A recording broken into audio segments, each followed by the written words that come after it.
What's up guys, today's video is the third episode of how to run your first Minecraft speedrun.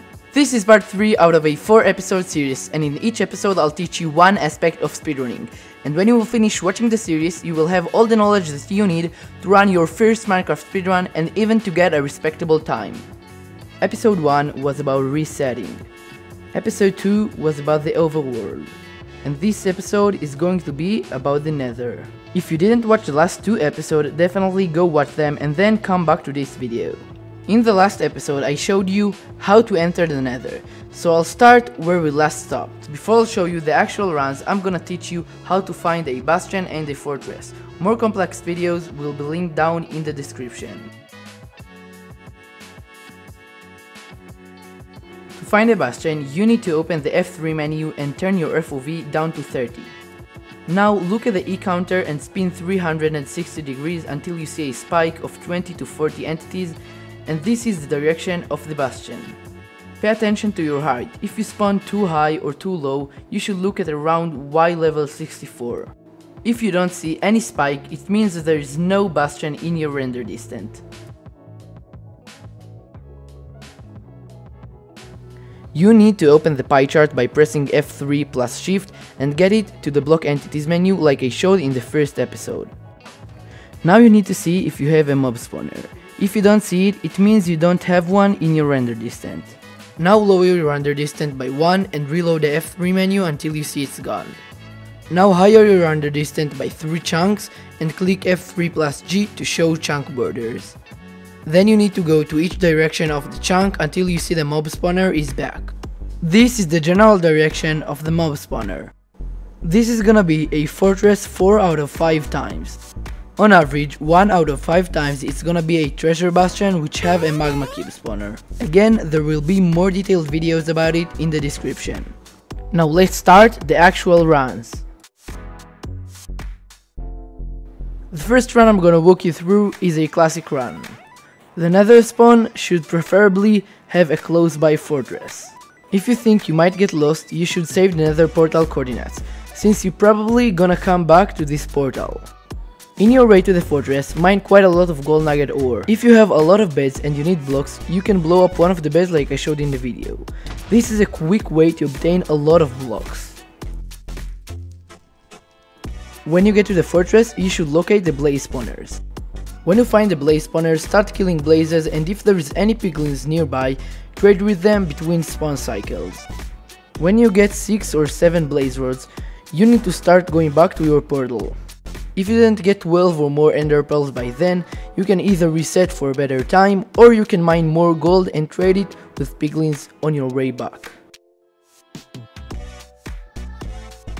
In a monument run, the nether spawn should be similar to a classic run, with a close by fortress and piglins nearby. Put 1 or 2 piglins in a boat and drop the gold next to it. Now go to the blaze spawner and kill blazes till you have 6 or 7 blaze rods. If it takes more than 4 minutes, drop your render distance down to 2, since the items will despawn after 5 minutes. Now go back to your piglins. If you don't get at least 12 ender pearls, you should reset. You also need at least enough materials to craft a total of 4 beds or respawn anchors. You will need those later in the run in order to kill the ender dragon using a strat known as one cycle.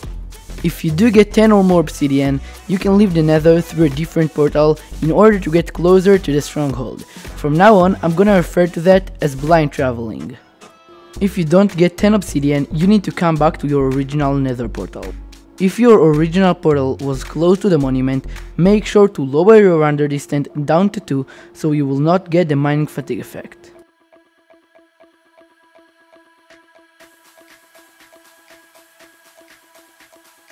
I'm gonna combine all the rest of the runs, cave, village, ocean, temple and ruin portal, to one nether, since they are all extremely similar, and the nether split of all of them is gonna be pretty much the same. All of these overworld splits could be combined with the classic nether split, but then you need to get beds later on the run from either a ship or a village.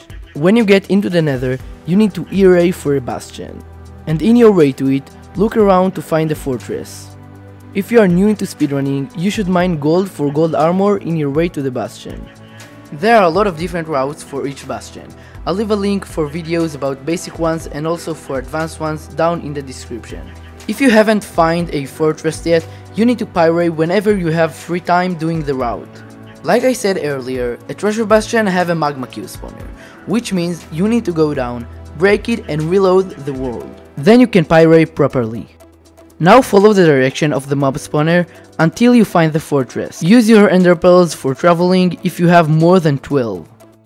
If you have any troubles with finding the fortress, you should pyrite again and keep going in this direction. When you get to the fortress, locate a blaze spawner. You can also lower your render distance down to 5 so more stray blazes will spawn so you don't need to wait for more spawn cycles. This strat will work the best in Soul Sand Valley and Warped Forest, because the only mobs that can spawn there are skeletons in Soul Sand Valley and endermans in Warped Forest. It might be difficult to handle all the mobs when doing this strat, so be aware of this. After you are done with the fortress, you need to go to optimized coords. You need to take both your X and Z coordinates and add them to each other. You need this number to be between 200 and 300, that will give you a good chance to be close to the stronghold. If you have 20 obsidian or more, you can do a strat called double travel. The idea is to build one portal, take the angle of the Eye of Ender, go to this direction in the nether, then build another portal which will put you closer to the stronghold. I'll leave a more detailed video about it in the description. Before this video ends, I want to thank you for watching all the way to here. Share this video with one friend and I will see you in the last episode.